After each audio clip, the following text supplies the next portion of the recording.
आज के लिहाज से बेहद महत्वपूर्ण है। राहुल गांधी पहुंचे हुए हैं, सीएम का इस वक्त संबोधन चल रहा है, सुनिए आप जरा। रामपाल शर्मा साहब, राकेश जी पारिक, सुरेश जी टाक, बाबूलाल नागर, श्रीमती डॉक्टर प्रभा ठाकुर, मीना कागजी, नीरज जी कुंदन, अभिमन्यु जी पूनिया, रामनारायण जी गुजर, महेंद्र जी गुजर, श्रीमती नसीर अख्तर इंसाफ, भूपेंद्र सिंह जी राठौर साहब जिलाध्यक्ष, विजय जैन साहब, नंदराम जी धाकर, हेमंत भाटी जी, रामचंद्र जी चौधरी, महेंद्र सिंह लावता, जितेंद्र बैरवा जी, पारस पंच जी, तमाम उपस्थित बुजुर्गों, भाइयों और बहनों, नौजवान साथियों, सबसे पहले मैं अपनी ओर से, आप सबकी ओर से राहुल जी का स्वागत करता हूँ।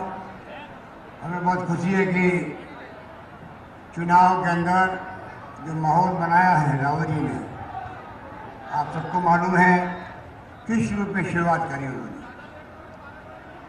एजेंडा बेस कैसे लोकतंत्र में हम लोग चुनाव मैदान उतरे, जनता क्या चाहती है, क्या उनकी समस्याएं हैं, उस पर चर्चा करें, सब पार्टी अपनी अपनी बात कहें। राहुल जी कहते हैं कि घृणा की, नफरत की राजनीति नहीं होनी चाहिए, प्यार से भाईचारा राजनीति हो। तो दुर्भाग्य से मोदी जी नहीं चाहते, मोदी जी नहीं चाहते, इश्यू बेस्ड मुद्दा आधारित राजनीति वो चाहते नहीं है। इसलिए पूरे देश में माहौल ऐसा बना दिया है। 70 साल में कांग्रेस ने जिसको मजबूती प्रदान करी, ये जो लोकतंत्र दिया आपको, ये महात्मा गांधी के ज़माने में पंडित जवाहरलाल नेहरू, सरदार वल्लभ भाई पटेल, मौलाना अबुल कलाम आज़ाद, अम्बेडकर साहब ने बनाया संविधान, तब 70 साल से ये व्यवस्था आज कायम है। पाकिस्तान हमारे साथ आज़ाद हुआ था, वहाँ लोकतंत्र की हत्या हो गई बार बार, सैनिकों का शासन, प्रधानमंत्री को जेल और फांसी के फंदे में लटका दिया भुट्टो साहब। इतना फर्क है हिंदुस्तान और पाकिस्तान का। फिर भी बार बार कोई मुद्दा नहीं है, जनता की समस्याओं से सरोकार नहीं है। वादे सब बोल गए, ना काला धन आया, ना रोजगार मिला 2 करोड़ नौजवानों को प्रतिवर्ष, ना महंगाई कम हुई, ना अच्छे दिन आए। अपनी नाकामियों को छिपाने के लिए अब मोदी जी कभी चुनाव आते राम मंदिर की बात करते हैं, कभी राजभक्ति की बात कर रहे हैं। क्या हम लोग यहाँ बैठे हुए राजभक्त नहीं है?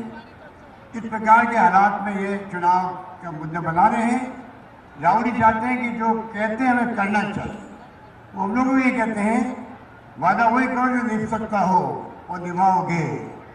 और इसीलिए आज एक तरफ सरकार बनी राजस्थान के 3 महीने पहले, राहुल जी ने कहा कर्जे माफ करो और करेंगे 10 दिन में, और राहुल जी का निर्देश था तो हम 2-4 दिन में कर्जे माफ कर दिए।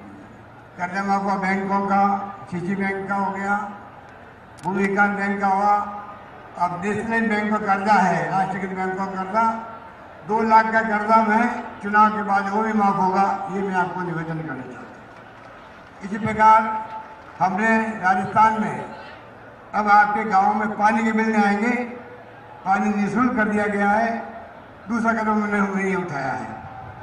तीसरा, जो दवाइयाँ 600 दे रहे थे, अब हमने तय किया कैंसर की, किडनी की और हार्ट की बीमारी होती है, उसकी दवाएँ भी बहुत महंगी होती है, लगातार इलाज चलता है, वो दवाएँ महंगी होती है, उनको हम लोगों ने समाप्त कर दिया है और 3 दवाएँ और जोड़ दी है। ये मैं आपको निवेदन करना चाहता हूँ। पेंशन मिलती थी 500, 750 कर दी, 750 1000 रुपये कर दी। किसानों को अलग पेंशन मिलेगी। और राहुल जी ने जो मैनिफेस्टो बनाया है केंद्र का, वो अपना आप में ऐतिहासिक दस्तावेज साबित होगा देश के लिए। जिस रूप में उन्होंने कहा है देश की जनता क्या चाहती है, उसके आधार पर हमारे मैनिफेस्टो बनना चाहिए। मोदी जी की तरह अपनी बात, मन की बात थोपते नहीं है। जनता ने जो सुझाव दिए लाखों लोगों ने देश भर के अंदर, उसके आधार पर मैनिफेस्टो बना है। अभी राहुल जी आपको बताएंगे किस प्रकार से न्याय योजना लागू की है गरीबों के लिए, गरीबी हमेशा के लिए समाप्त हो जाए, गरीब के हर परिवार में जो महिलाएं होगी उनके नाम का खाता खुलेगा और 6,000 रुपये प्रति माह उनके खाते में जाएगा।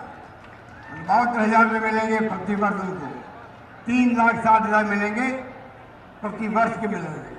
इस प्रकार से बहुत बड़ी योजना एक देश भर में लागू हो रही है और वो लागू होकर रहेगी। सरकार बनते ही पहला काम सरकार यही करना चाहेगी। किसानों के लिए अलग बजट की बात की गई है, वो ऐतिहासिक घोषणा है घोषणा पत्र के अंदर, उसको आपको समझना पड़ेगा। हम लोगों ने मालूम है कि यूपीए गवर्नमेंट के वक्त में डॉक्टर मनमोहन सिंह जी ने, सोनिया गांधी जी ने अधिकार आधारित युग की शुरुआत करी, जिसके अंदर कैसे हम लोग सूचना का अधिकार, शिक्षा का अधिकार, खाद्य सामग्री का अधिकार, 2 रुपये किलो गेहूँ, 3 रुपये किलो चावल देने की व्यवस्था करी और नरेगा की योजना में 100 दिन का रोजगार था। राहुल गांधी जी ने जो मैनिफेस्टो लाए हैं उसमें 100 दिन की बजाय 150 दिन रोजगार मिलेगा। इस प्रकार के ऐतिहासिक फैसले भी हुए हैं। किसानों के लिए अलग बजट पेश होगा, ये भी एक ऐतिहासिक घोषणा है।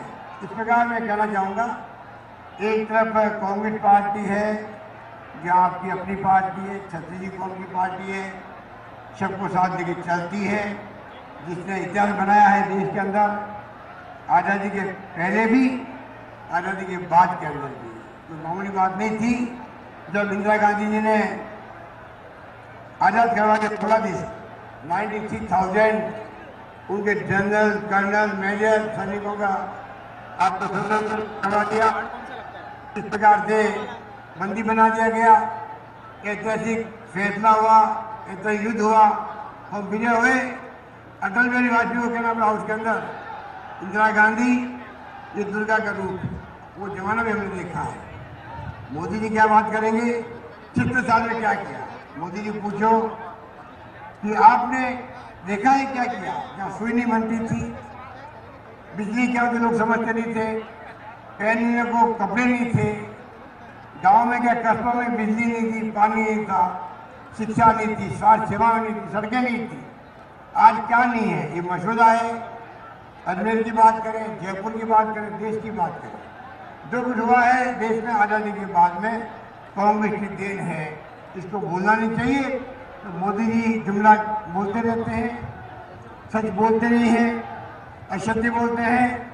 और मोदी जी और प्रधानमंत्री के मुंह से असत्य बोलना मैं समझता हूँ कि किसी भी लोग को उचित नहीं कहा जा सकता। इसलिए मैं कहना चाहूँगा, आप लोग समझ करके, वीडियो सुनने वाला एक नौजवान है, हम सबकी सलाह से दाऊद जी ने उनको कांग्रेस का उम्मीदवार घोषित किया है।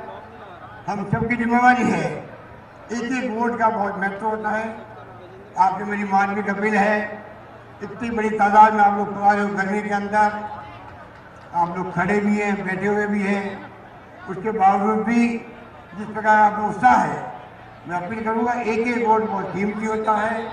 कृपा करके आप लोग कोई कसर नहीं छोड़ना और एक एक वोट दे करके जहाँ जाओ वहाँ पर राहुल गांधी का संदेश लेके जाओ और सबको आह्वान करें कि चुनाव लोकतंत्र को बचाने का चुनाव है। ये चुनाव आपके वोट के अधिकार को बचाने का चुनाव है।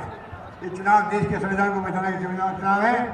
कृपा करके आप लोग भारी बहुमत से रीजू को कामयाब करो। ये चुनाव जीतने के बाद में लगातार आपके बीच में आते जाते रहेंगे, आपके सुख दुख के साथी बनेंगे, अजमेर के विकास की बात को दिल्ली की पंचायत में उठाएंगे और कोई कमी नहीं रखेंगे। इस प्रकार के सोच वाला व्यक्ति आपको उम्मीदवार के रूप में मिला है। मैं उम्मीद करता हूं कि जो माहौल देख रहा हूं मैं राजस्थान भर के अंदर, जामी हो जाते हैं, शानदार माहौल है और लोग तय कर चुके हैं मोदी जी को सबक सिखाना है। इस बात कर मैं अपनी बात समाप्त करता हूँ। धन्यवाद। जय हिंद। धन्यवाद।